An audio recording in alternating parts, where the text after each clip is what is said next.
So I have about 120 miles on the car, chasing down a few mechanical things. From the initial startup, I had two issues. The electric fan was not turning on, and I couldn't get the car to idle at all.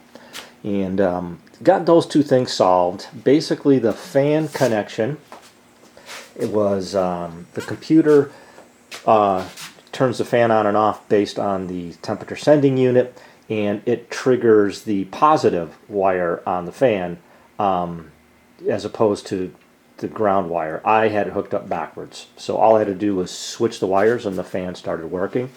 And as far as the idle goes, I didn't realize this, but on the throttle body there is an adjustment screw here for the throttle blades. It was set up from, remember this is an Edelbrock aftermarket throttle body. Out of the box it was set up to be totally closed, so it really couldn't idle. So for the initial setup for the throttle body, the idea is that you should be able to put a dollar bill in here and pull it out with just a little bit of drag. And as you can see, I'm afraid I'm going to even rip the bill in half. So then you adjust the screw to bring the blades off the bill, essentially, until you can pull it out with a little bit of drag. So I've adjusted this screw right here so it idled to pull the blade off the bill, and you can see now I can pull it out and you can hear the drag on it. So that'll be our start. So once I got that to a, just sort of an adjustment to where it would work, I could get the car to idle and fan turned on and everything. And I put about 120, 130 miles on the car so far, all for the most part in short little trips. Because what I'm trying to do is it's not running real good under 2,000 RPM. Above 2,000 RPM it runs great. Again, I haven't laid into it super hard yet.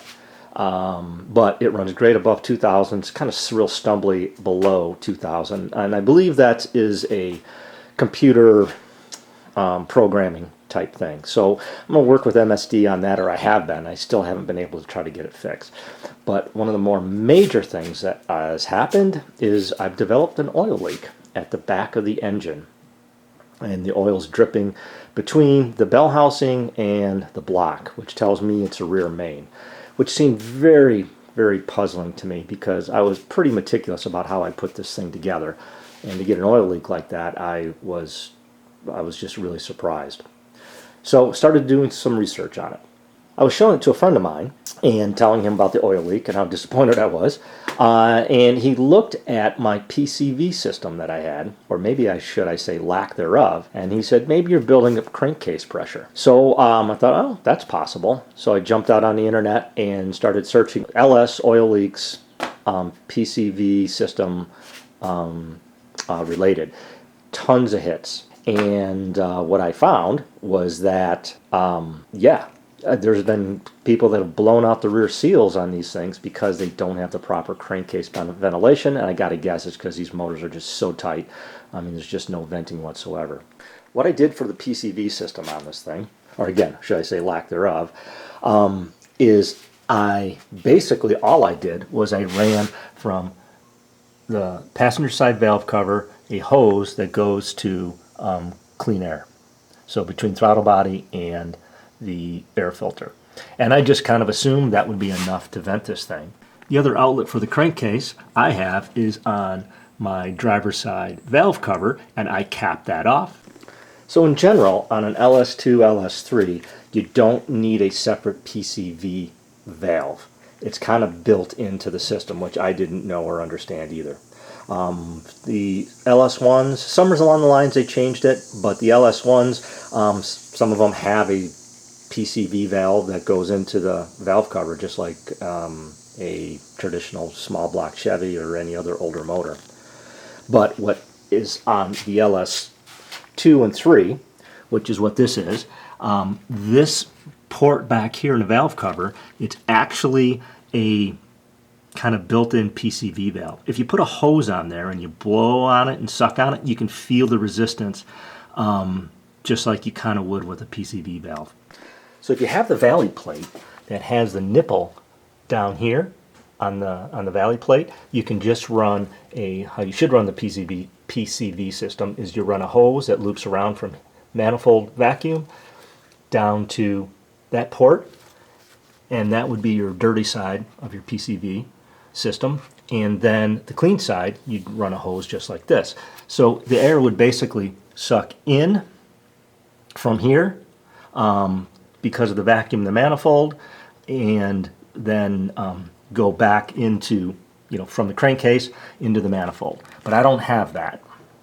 So the idea here, from looking on the internet, was to hook a hose from here, for my system, hook a hose from here, come over, go onto this nipple here on the manifold, and that's the dirty side.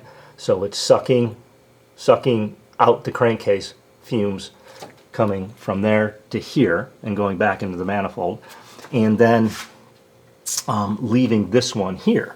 But what was really strange was I would take off this hose and try to blow into this valve cover, because it should be a straight shot in there, because that's just the clean air.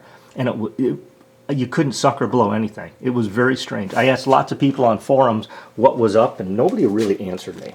So I pulled the valve cover off because I wanted to see what was in this thing. And if you turn it over, really all it is just a baffle. So you don't have a direct port in here, and an oil could get out this way. Especially if you're under hard acceleration, you could actually create a vacuum on this side. I put a hose onto here, trying to blow this way. Nothing came out. Hose here, blow this way, nothing came out. Very, very strange. So what I did was I put a hose here and put a little compressed air into it. This thing kind of went pop, and it opened right up. So this orifice was plugged up. Here's a schematic of my original PCV system. So what I did was I had this green line, and then on the manifold, I plugged this port, plugged that port. This port back here is for if you had power brakes for the vacuum, which I don't have, so that's plugged off. And I plugged this one back here. So if you think about it, I had absolutely no PCV system whatsoever, because this thing was plugged up. So this crankcase was definitely building up pressure. What I did was I just took this off, this plug off, and went for a drive, and the oil leak got way, way less. So definitely I think it was crankcase pressure. Here's ultimately what I'm going to go to. So I keep my fresh side of the PCV system here, the green line, and now that that's open, it'll actually flow. Close off this port on this side, I don't need it. It's a really crazy size too. Obviously the vacuum for the brakes is closed off, and then I'm going to run a line from this valve cover, driver's side, over to that port on my manifold. I'm also going to install a catch can here. With all my research on the PCV system, the catch can grabs oil before it's sucked back into the manifold. When I took this thing apart, the inside of the intake manifold, this was months ago when I was rebuilding it, the inside of the intake manifold was full of oil. I thought that was a little bit strange, a little bit concerned whether I had a more major problem with the motor. But from what I'm reading, it's basically from the PCV system that was on there. There was no catch can on there from the factory. And go ahead and Google on YouTube catch cans, and you'll be surprised for LSs, and you'll be surprised how much oil these things will have in them after like 1,000 miles. So ultimately, this is what I'm going to do. For right now, all I'm going to do is run just a hose around, forget the catch can because I don't have it yet, and put it in the manifold, and then see if my oil leak goes away. I've cobbled together the PCV system just to see if I can kind of make it work. Obviously I don't have that catch can in there, but come from the back of the valve cover, just coming over the hose. I'll obviously route this a lot nicer when I do it permanently into the intake manifold port, and then this guy goes right to the valve cover on the passenger side, which is now actually open, so it'll flow air. Again, on the PCV system, this is the clean side. That's considered the dirty side. So let's start this thing up and take it for some drives and see if that oil leak has stopped and see how she idles. Well, the drive went okay. The oil leak is definitely way better, but I'm still seeing some drips underneath. I'm not too happy about that. Also, I'm questioning the way the car is shifting and wondering if I've got something wrong there. One thing I certainly want to do, given the time of year and all, one of our local towns has their cruise night.